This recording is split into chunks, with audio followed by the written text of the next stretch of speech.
Welcome back. Now if you've been paying attention, I think I mentioned this in a couple of live feeds, that I had bought something that I can't wait to show you guys. This is going to be the greatest thing ever.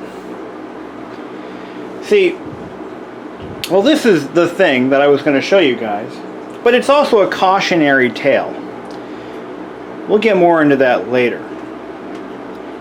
But first, let's talk about where I found it. Well, now this is obviously a boxed IBM Thinkpad, not a Lenovo, no, IBM Thinkpad. In fact, let's see what it says in the box. Does it tell me anything about what's inside? Made in Taiwan, manufactured July 8th of 1999. Doesn't say anything else. Not the model number, specs, nothing. Anyway, that's not important right now. Alright. So I was on a Facebook group, Vintage Computers. Basically, it's a trading site for vintage computer enthusiasts. It's on Facebook. It's great. It's awesome. It's free. That's actually, I believe, no, I found the Mac Classic actually through one of my live chats. But anyway, so this is it. I think I sold a machine though on that group. But anyway, gentleman posted this on the Facebook group for sale. He wanted $250 for it. It was in the box, all original packaging inside, all original discs, sealed, shrink wrap, never used. The machine looked brand new, like it was used for like a month and put back in the box. That's what the pictures showed. I did not pay $250. I gave him I basically gave him what would have been a lowball offer for something like this in that condition. And he took it. Sweet! So I proceeded to make I made a payment to him immediately. I was like, I want this. This is going to make for a great video. Imagine a practically brand new 20-year-old ThinkPad. Who wouldn't want to see that, right?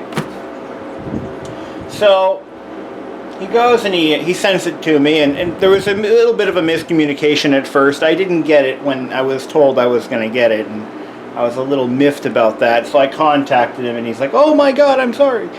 All right. Anyway, here it is. 2 weeks later. All right. Who wants to see what's inside? All right. Here we go. Let's open it up. Now, look at that. Shrink wrap. Well, not really. It's not brand new. It's not a new old stock machine, but it does have all the original packaging, which is pretty cool. What is it? Well, let's take another look. Let's put it aside for a second. Let's take a look at what else is in the box. You guys know that this is not going to end well, but you're not going to know how. I'm not going to tell you. I'm going to tell you, but not right now. Okay. Let's see what we got here. All original packaging. Power supply. Okay, well that's cool. What's in this box? This is a cautionary tale for you guys. We'll get to that. Don't worry, I promise. Here's the owner's manual. ThinkPad I-Series 1400 user's reference. Look at that. All nice, all there. Okay, sweet. So far we're batting for 100 or whatever. Woo, brand new, never used, cat's tongue style mouse, track point mouse bumper things. We got, let's see, we got the original Restore CDs, product recovery, software selections, Lotus Smart Suite. We've got front page sports golf. A lot of vintage back then, new computer manufacturers would include software like this with their machines. And they obviously, a ThinkPad would be going to generally a business person, business consumer. So yeah, we got that. We got the 1999 World Book. We've got the instructions for the recovery CD and all that happy stuff. All right, that's so far we're looking good. We've got the original Windows 98 license manual and all that happy stuff. It's pretty cool. It's all there. Got the certificate of authenticity. Do not copy that license code. Not that it's... Well, you probably could use it.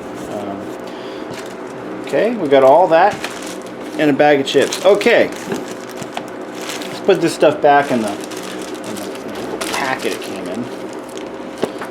Don't worry, we'll get to the main event. I promise you. Remember the cautionary part of this. Now, before we get to the main event, I'm going to preface... Oh, there's still more crap in here. Let's see what we got. We got this piece of plastic. I don't know what this is for. Could be something else. Oh, there's more stuff. More stuff. Infinitely more stuff. Stuff. Alright, we got the... IBM Extended Warranty Pamphlet. Traveler's Notebook Computer Policy from R.C. Knox. I wonder if I should send that in. We've got the Quick Reference Guide. The packing list. I mean, really, this is pretty complete. I think we have everything on this packing list. Let's see. Let's see what we got here. We have the, alright, so we got the computer, check. AC adapter, power cord, battery pack, ThinkPad, restore CDs. User's guide, reference manuals, Windows 98 manual. We got the envelopes for the brochures, flyers, and other items, and the miscellaneous parts being these trackpad spare track point caps. It doesn't have a modem, so we do not have a modem cable. And we got this piece of plastic. Okay. I can dig it. Oh, and this I love. Personal carrying cases for ThinkPad. This is basically a guide to all of the carrying cases and accessories available for the ThinkPad. A lot of these things are pretty cool. It's unfortunate, though, that manufacturers no longer offer branded carrying cases for their products. I think that was a really cool thing, you know. You could buy a ThinkPad carrying case. When I bought my HP Pavilion back in 2004, I bought the HP case with it, and it had the HP logo on the zippers and everything.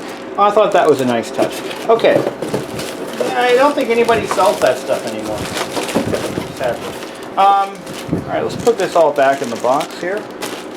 We don't need that stuff right now. Okay. Take a quick break here. I'm actually in the process of baking 6 pumpkin pies for various functions. I need to bring some to a couple of dinners that I'm going to this week. One of them being the family Thanksgiving dinner. By the way, happy Thanksgiving to you guys in the U.S. Alright, main event. But first, yeah, they're cooking. Okay, little tip that I've learned. I put all of my pumpkin pie mix, once I put it all together, I put it in a pitcher, and then I pour it into the pies. But what I do is I pour them in halfway, then I put the pies in the oven, and then I fill them up the rest of the way. That way I reduce the amount of spillage that goes into my oven. If you've ever had to tear an oven door apart after spilling half a pumpkin pie into the thing, you'll understand why that's important. And yeah, I've had to do that twice, and it was a nightmare. Okay, now I have bought and sold laptops, both newer and vintage, since 1998. I have been buying and selling vintage computers since 1998. I was, what, 14 then? Now, yeah, so since I was 14 years old, I've been buying and selling computers all over, in eBay, on message boards, on through Facebook, and it's something I've done. It's been a hobby of mine. I know what to look for, and I know what not to buy. I know these things, but yet I still screw up from time to time. This is one of those times. One of the things that most people who sell, or a lot of people who are selling stuff like this are not collectors. They don't know what to look for. They don't know how to present their items.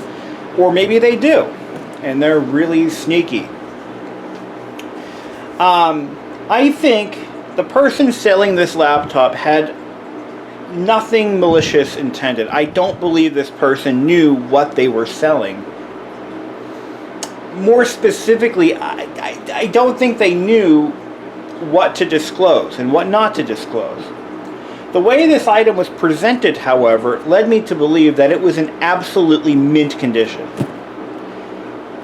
I believe the kid who sold it to me, or adult, I don't know how old this person is, just had this old laptop sitting around and saw that people were getting a lot of money for old computers on eBay, and yes they are, and thought, well, golly gee whiz, I think I can get $300 for this thing because it's an old computer and it works, and it does work. I will disclose that right now. It does work. However, it has some condition issues that, in my high standard of computer collecting, would render this an absolute parts machine. Let me show you what I mean. So we're going to take a look at this thing. It's a 1400i Thinkpad. For those of you who know the Thinkpad line, this is a unique, kind of like a white elephant. The 1400, or the i series in general, was not made by IBM. It was not made by Lenovo. It was actually made, not even by Lexmark, it was made by Acer, which is a bit unusual. So the quality isn't as good as a typical ThinkPad would be. But that's really, I mean, the quality is pretty damn good for its time. It looks pretty good from this angle. There are no scratches. It really is in good condition. I mean, it looks great. Look at the IBM logo on this. There's no wear and tear on this logo. Usually there's a lot of wear on these, and they turn black.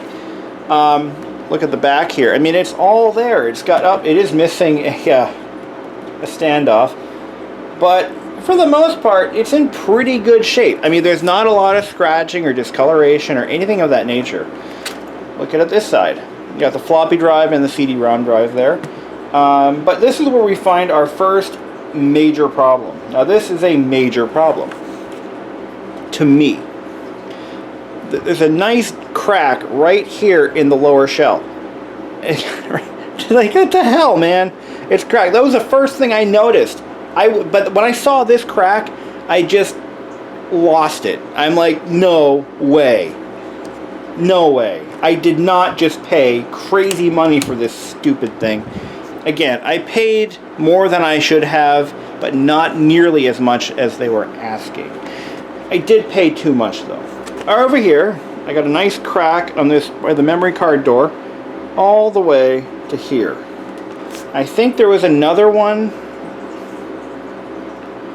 I think I found another crack in the shell. I don't remember where. What? Maybe not. Maybe not. Was it in the back? I don't see it. On the side here.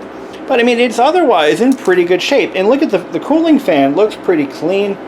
Usually, if they have a lot of use on them, the cooling fans get really dirty. But it's not in bad shape overall. I mean, it is all there, right? I mean, really, it is all there. But there's stuff rattling inside. I'm thinking little bits and pieces of plastic. Open it up here. Now this is where I really started to lose my cool. When I looked at this keyboard, now, again, I have very high standards. I would never pay money for something like. I wouldn't give them $50 for it. Honestly.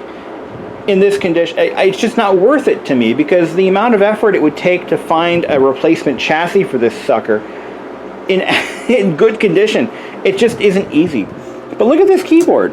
This keyboard is one of the most worn out keyboards I have seen in a long time. Look at this. Worn shiny on all the normal wear keys, the space bar. You've got the A, S, D, R, E. These keys are worn as if they were used. Now, this is normal wear and tear, but I paid top dollar for a normal wear and tear laptop. That's not okay with me. And I'm going to tell you what you can do to not let this happen to you. Now, strangely enough, the enter key and the shift keys don't show much wear at all. But anyway, normally people don't replace. Some of you might be thinking in the comments you're trigger happy with the keyboard there. Maybe they replaced the enter key. No, it's just unusual wear patterns. Yeah, now the seller did tell me that the battery does hold the charge for 2 hours. Now, I don't expect a battery, whether it's used or not, to last 2 minutes after nearly 20 years. It was made in '99, so it's 18 years old. But, you know, I don't expect that. But when paying top dollar for something, I don't expect that. I don't expect a cracked chassis either. That pisses me off. Look at this. Even these logos, these stickers here, there's no wear on these stickers, and there's no palm rest wear, except for a little bit over here, but not really. I mean, it's in good condition overall, and maybe it's not a parts machine. Maybe I was a little hard on it, but I'm still not happy. I'm not going to demand my money back. I mean, he'd probably, I don't know if he would or not, but I'm not going to ask for a refund. That's a crappy thing to do. He did sell me what he said he was going to sell me. It was packed well. He did nothing wrong. He probably didn't thinking that, you know, picky sons of bitches like myself would have a problem with a cracked chassis like that. A lot of people don't care about these things, but I do. And I bought it thinking it wasn't going to have these problems. Where did I go wrong? I'll tell you. Again, I'm not blaming the seller at all for this. I'm blaming myself. I should have asked for more photos under better lighting conditions. I should have specifically asked for, is there any chassis damage? These are things that a seller would normally have to disclose. I didn't buy this through eBay, so it's not covered by any of those protection caveats. And it was sold to me as is without a warranty, so I have no recourse other than to chalk it up to a learning experience, which is exactly what I'm doing. I'm not mad at the seller, and I told the seller, I said, you know, it wasn't in the condition I was expecting. I'm not happy with it, but it is what it is. We're cool. That's exactly what I told him. He should have disclosed the cracked chassis, but he probably didn't think to look. Again, a lot of people who don't collect computers like this are selling them by, oh, look what we found in the attic, Mom. Let's sell it on eBay. It's probably worth a fortune. You know? But they're not thinking, well, you know, are there any cracks? Are there stress cracks? I mean, they're not thinking along those lines. And that's okay. But I did want this laptop because, I mean, ThinkPads are cool, no matter what they are. And I am going to try to fix it. I'm going to try to find a new chassis for you know, I'm going to probably buy a couple of these that are in parts machine condition status, and I mean like really in bad shape. Hopefully one of them will have a good chassis in it. But the i1400 is a hard machine to find. These were lower end ThinkPads. A lot of them were not preserved like this was. And you know, they just aren't that easy to come by. So let's take a look at some of the features it has. I don't know what the specs are yet. It does have 32 megs of RAM. I think it's been upgraded to that. But check this out. Now, in the late 90s, it was common for laptops to feature CD player mechanisms or controls in the front. In fact, you could control the CD player right from here. All you've got to do is hit this on switch, and it basically fires up just the audio circuitry and allows you to play a CD without even firing the machine up. This was a big deal. You can eject the disk drive here. Turns out that does work. And you could actually play a CD, use it as a Walkman, a very heavy, very expensive Walkman. I actually, a friend of mine had a 1400i, and he did use that feature on a school bus trip that we took to Washington, D.C. back in high school. His parents had bought it for their business. It was like the family's coveted possession, but they let him take it on a bus trip. Didn't survive much longer. I think he broke the screen in it. And I tried to fix it. I could not find an exact replacement screen for him for a reasonable price, so we kind of retrofitted the wrong size screen. But it did work nonetheless. All right, so we're gonna, now this one, it doesn't have linked latches. A lot of the newer ThinkPads had latches that were kind of linked together. You hit one and it would hit the other at the same time. But this one, you gotta kind of hit them both at the same time. We're gonna fire it up. And the power switch is where ThinkPad power switches usually are, right here on the side. Let's take a quick walk around and take a look at what we've got here. Now it's still semi-powered up, and if I press this again, it should shut. Yeah, there we go, shuts it off. So you got your audio jacks here. It does have a built-in modem right over here. That was an option on this model, I think. It's got, of course, your typical PCM CIA slots. Now here's something that I want to point out. It's kind of a dead giveaway that it's not a real ThinkPad. Take a look at these eject buttons. On real ThinkPads, they're blue. And I think ThinkPads of this generation were blue as well. Strangely enough, those are blue. Maybe I don't know. Maybe that's. I don't know. I don't have a lot of experience with ThinkPads of this exact time period, so maybe I'm wrong. Probably am. But yeah, there's a lot of blue trim here and there. Okay. Another thing I want to point out on this model, and I think this is unique to the I series. The speakers are built into the display housing, and they have a cloth grill. And is it? Yeah, it's got a cloth grill kind of molded into the plastic there. And I think that's a very nice touch. I did like the ThinkPad I series for a lot of reasons, and that's one of them. Okay, let's turn it on.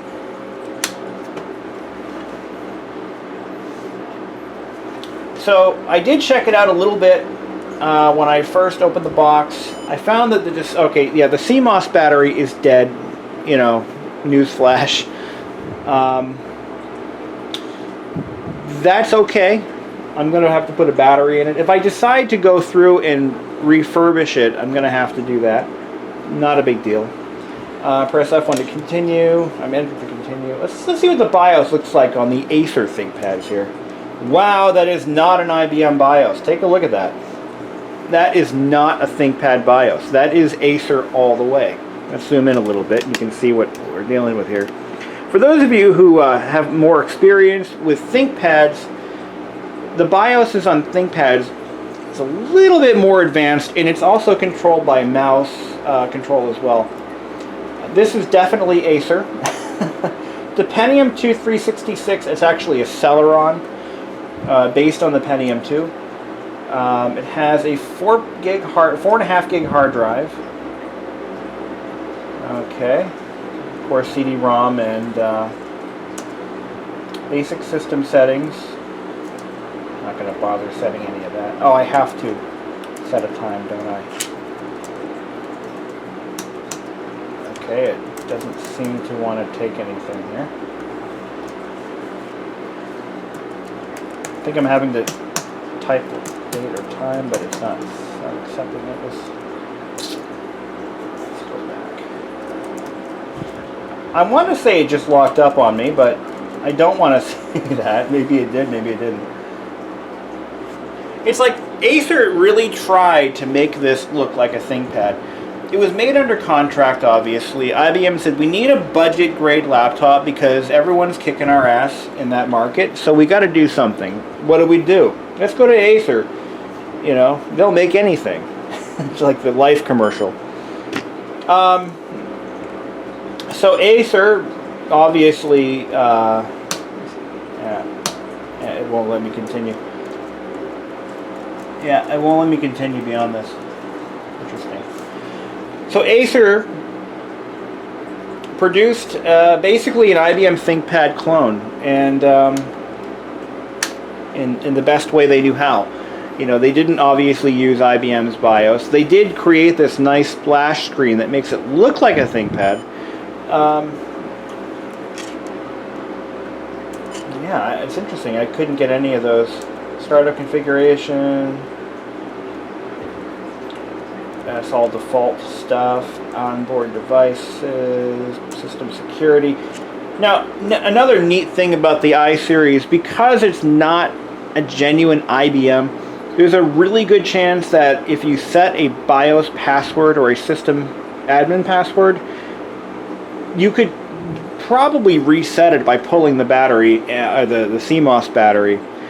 IBMs are unique in that, at least they were for their time. Of course, Panasonic Toughbooks as well. If you set a system password, you cannot reset it unless you either send the board to IBM, which you can't do anymore, or you can use a there's a word for this. I can't pull it from my brain right now, but you would actually have to telnet into the board using a you would have to add a communications port to the motherboard. There's like this special way to do it. It's actually some pretty good instructions on how to do that. But being an Acer, that should not be a problem here. Okay, let's just move out of here now. Alright, we're going to boot the system up for the first time on camera. The display does look pretty good. It's a little dirty, but it does look kind of uniform and exactly what you want to see. But getting back to where I screwed up, again, seller, I'm not blaming the seller. I screwed up by not asking for better pictures. I could have said, I need a picture of the keyboard in good light. I need a picture of the chassis in all angles, and any responsible seller will provide that to you, whether it be through Facebook, eBay, or Craigslist. And if they can't do that, of course, Craigslist, being an arm's length transaction, should not have that kind of a problem. But, you know, this actually came all the way from California. I'm not going to drive to California from the East Coast to look at a laptop before I shell out, you know, $100 bucks or so for it. So, anyway, this is it. Windows 98. This is a factory build of Windows 98. It should have all the IBM utilities, including the original owner's name. Nice, nice, nice. It's got the Access ThinkPad utility, audio rack 32, because it has, I believe, the ESS audio chipset in it.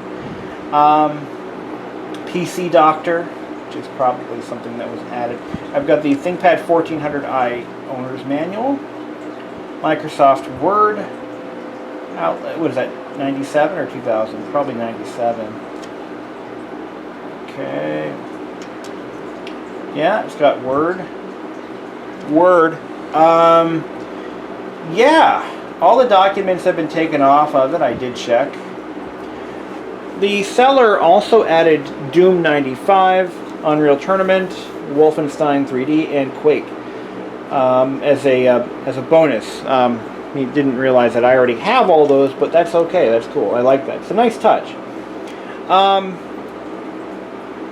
What does it have for a graphics chipset? I'm kind of curious about that. Will it tell me? Let's take a look. Yeah, supports high color 16-bit and true color. Okay, 24-bit. It'll do that. So you must have a little bit of video memory. Neo Magic, and I think that's what my ThinkPad has too, come to think of it. My 760, I think it's got a Neo Magic in it. How much video memory though? Will it tell me? Let's see. Let's take a look here. MS config, it's DX Diag. So, we've got, of course, a Celeron. Now, the iSeries being a budget laptop, I believe they were all Celerons. I'm pretty sure that's what they all were. 32 megs of RAM. I think I told you that before.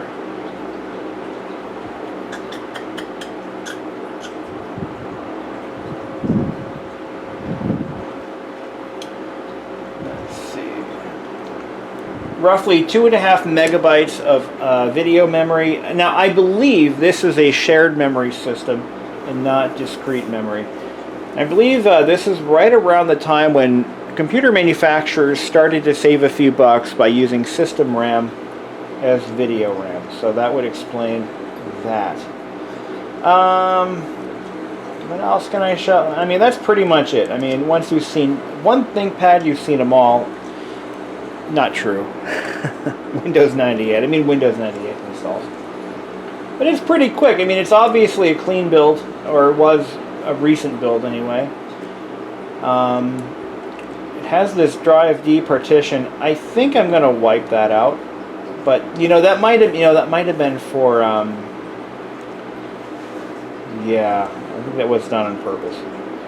How big are these partitions? Are they 2 gigs each? Because that would make some sense. Let's view details here. Yeah, so we've got a 2 gig partition and a 2.5 gig partition. So the drive is divided roughly in half.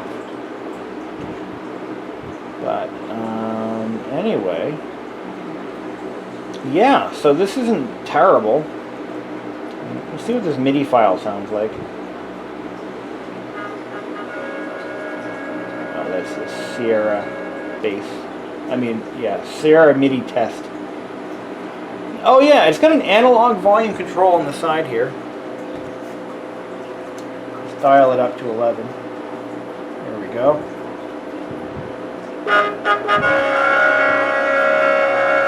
One of the great things about this laptop, the speakers are mounted on the display, and unlike some older models and some even more expensive laptops of this time period, the speakers are mounted in a way that makes sense. Now, back when they were using 14-inch LCDs, they could do that, or that's probably more of a 12-inch. I have a tape measure here. I think that might be a 12-inch, because I think the 14-inch actually has bump outs on the side, so the display housing is bigger than the machine's footprint by a little. Yeah, it's a 12-inch display. So the 14-inch, like I said, it has little semicircular bump outs on each side. They look like ears, and that's where they added the speakers so that they could cram a bigger display in a machine without increasing the platform size, which is, and it's one way to do it, I guess. But yeah, it's a little bit flimsier than your typical ThinkPad. It does need to be pulled apart, and a lot of work has to be done to this to make it, to bring it back to its former glory. And because it has the original box and all paperwork, that makes it kind of a neat collector's item. And I hope I eventually find all the pieces I need to make it right. I'm not asking, the seller to give me my money back or anything. I think that, again, that is kind of a weak thing to do, because I did not do my due diligence. Had this been an eBay transaction and they claimed there were no cracks or no damage of any kind, well, that's when you have a case, but I do not. So, anyway, thank you all for your patronage. Not sure what I'm going to do with this sucker, but that sounds weird. We'll see what happens. If anyone has a 1400 kicking around that is in bad shape and has a good blower chassis, it would be cool to put this back together and make it right. I'd be looking to hear from you guys if you have anything like that. If you don't, great. If not, whatever. Anything else? No, that's it.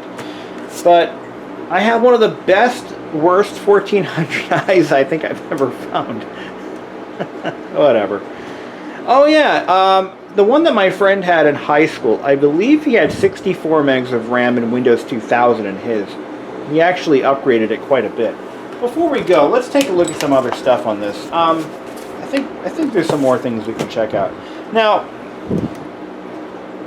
okay, so we have these latches which are ThinkPad-esque. Check this out. This is something that a lot of ThinkPads did have from this time period. I think the A series did as well. The 300 series. But check this out. These little latches that lock. This is your battery latch. It comes out like that. It is a lithium ion. It is the original. Now, the CD-ROM drive does not appear to be removable, but if you pull that screw out, I bet you it does come out. Let's take a look under the memory door and see what kind of horrors lie underneath that. Pretty sure I've got some old PC66 SODIMMs kicking around, and maybe I can upgrade it a little bit.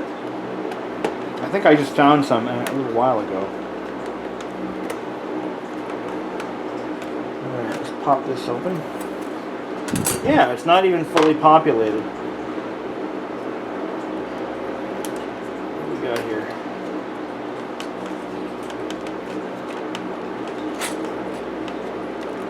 Probably never been taken out. It's got an FRU number on it, so it's original. So this is likely the original RAM configuration.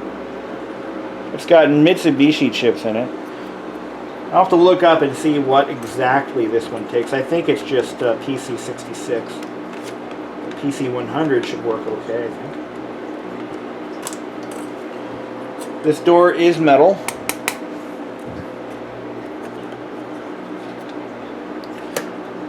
Trying to make the best out of a bad situation, you know. I wouldn't have bought this laptop had I known the damage it had sustained. And at one point, he did offer me a refund because he didn't ship it when he said he would. He said, "Do you still want it? If not, I'll send your money back." And I said, "Oh, send it on over." I had it out then, but I don't now. Oh yeah, yeah, flip down feet, and they're intact. They're not broken off. Usually stuff like this gets broken off on these laptops, but still got the feet. It does have a dock connector. I'm not sure which dock this uses, but it's there. The hard drive, to get the hard drive out, you'd have to pull the keyboard, and let's see about doing that real quick. So keyboard removal in this model isn't that difficult. I removed all the screws from underneath, but this little cover pops off very carefully, and there's a hidden latch here. You can get to it from the back to push it in, or you can push it out from here, and that is how you release the keyboard. Let's take these screws out. Now, I don't believe this model has a case stiffener, as most ThinkPads do. I think that was one of the reasons this was not considered one of the... I think IBM calls it the roll cage. Don't believe this one has that. So let's pull this off. Yeah, this does not look IBM-y on the inside. Who makes that keyboard? Acer! Yeah, I knew it. I knew it.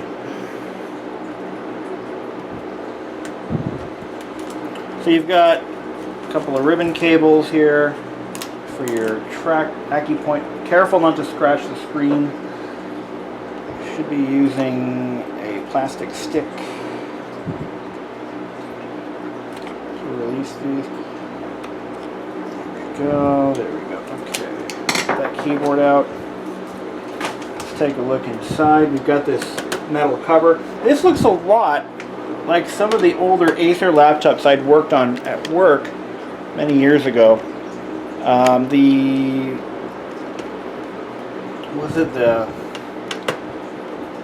can't remember the model they were, but my employer at one point bought tons of Acer. That's all they bought were Acer laptops, and they all sucked. They were really poorly made. This one being made for IBM under contract might be a little better quality, who knows. But definitely made to a lower price point than your bog standard IBM. Oh, I found the CMOS battery, and the cool thing is it can be easily replaced. I just need to find one. It's not a standard size. Let's take a look in here. We've got some heat piping here. There's our heat sink, and there's the heat pipe. Okay, yeah, this is all Acer all the way, man. Yeah. Okay. There's our Celeron chip, our AliExpress chipset.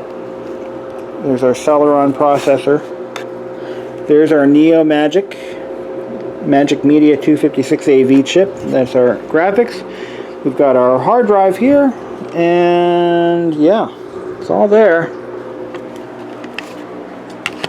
It does not appear to have the infamous roll cage that you would normally find in a ThinkPad. This is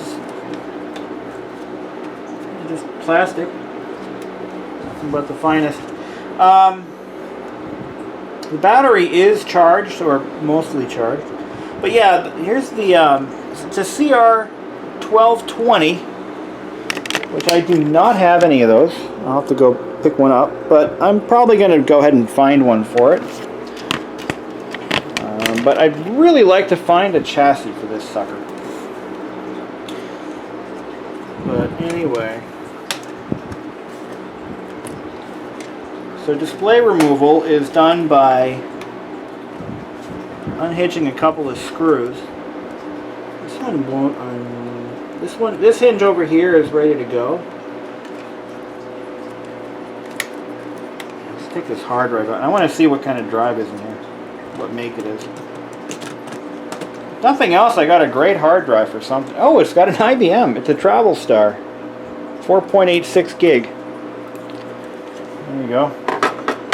There's some IBM DNA in there. That's nice. Did I just break that hinge? No, I didn't break the hinge. But I think there might be a hidden screw on this side here.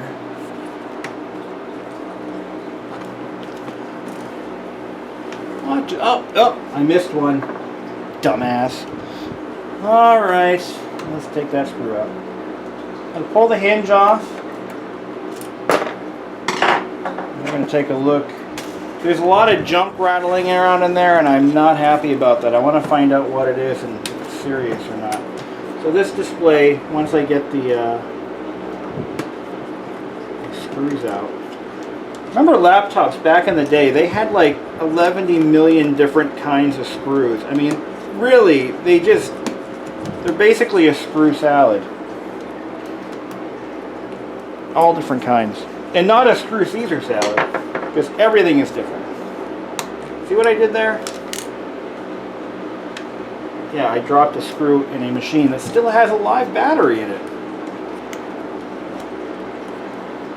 I am professional grade. Alright. Libre. Oh yeah, I gotta pop the flat. Come on, baby. There we go. Get that out of the way. Okay. Yeah, this is quality stuff.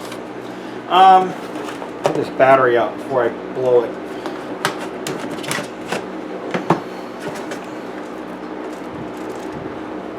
A piece of plastic fell out. Well, the first batch of pies is almost done.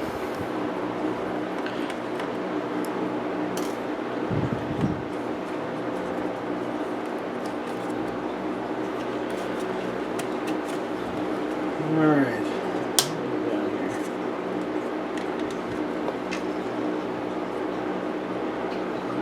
Yeah. Take all visible screws out until the thing falls apart in my hand. So it looks to be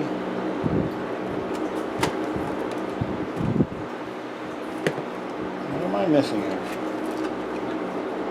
Didn't see any hidden screws, and oh yeah, there was one screw. Oh yes. Ha! I knew it. Alright. Yeah, this thing needs help. Major help. Major help. Yeah, it's got a busted, so I'm going to need to replace the entire chassis if I decide to fix it right. But I might be able to get away with a couple of clandestine fix attempts. Wow. Yeah, this baby's in rough shape, I'm telling you right now. Oh boy. Yeah. That's unfortunate. That's unfortunate. Don't worry, you'll get to see in just a second. I mean, yeah, it's just not...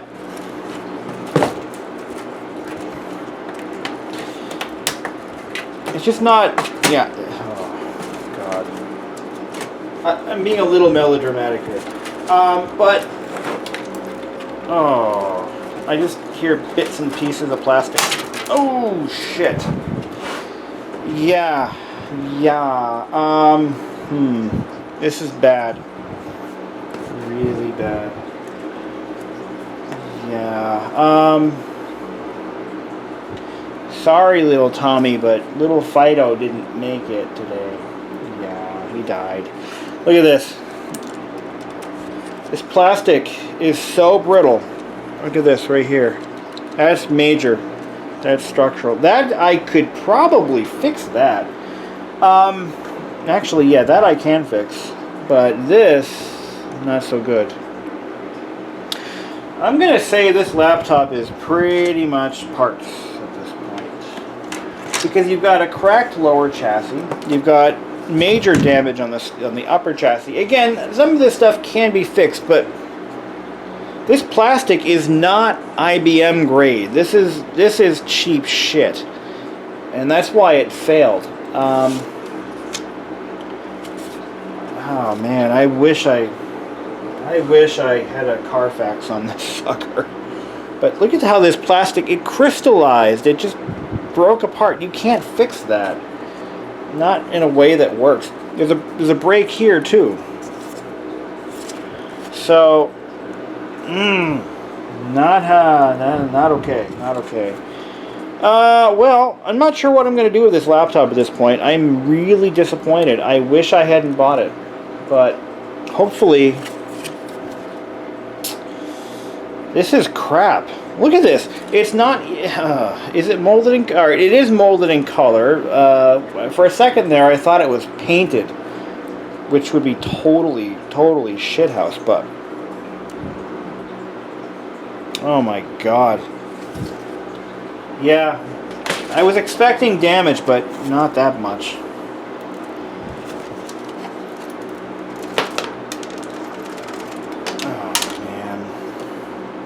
Here's the other side of that middle screw tower.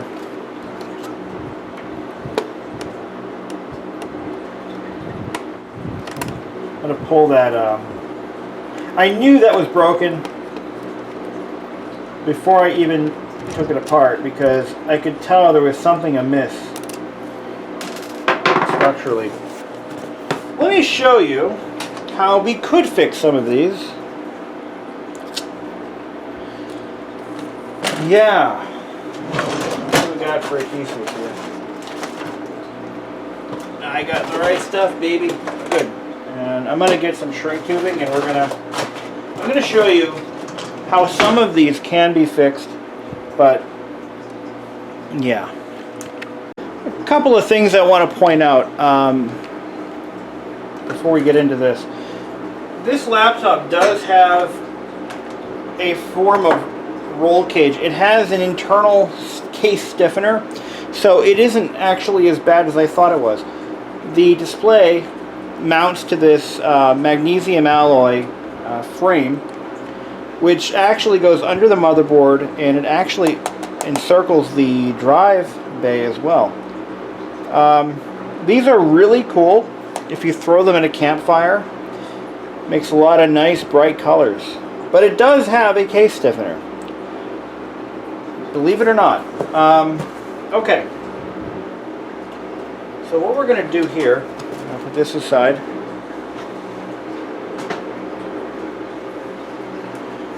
I'm only doing this for demonstration purposes. I'm going to try to find a complete chassis for this thing. But what we're going to do is we're going to take some of this Loctite super glue. This is Ultra Gel. This stuff is great. What we're going to do is we're going to... oh wait, they're not in frame here. So here, this is what we're going to do. We're going to take some of this Loctite Ultra Gel, and we're going to squirt it all up in here. Get it between these pieces, trying to keep them in position best we can. Okay. Probably going to use a little bit more than I should, but I'm also going to put it around the tower as well, because that is going to bond. Pumpkin pies are ready. That's going to bond to the heat shrink tubing. Okay. take our little, oh damn it. We're going to put this brass insert back into position. We're going to kind of squeeze this all together best we can. And as I'm doing this, pieces are falling off. See, this plastic is so brittle. There's just nothing left. Fuck it. It's not going to happen. Alright, guys.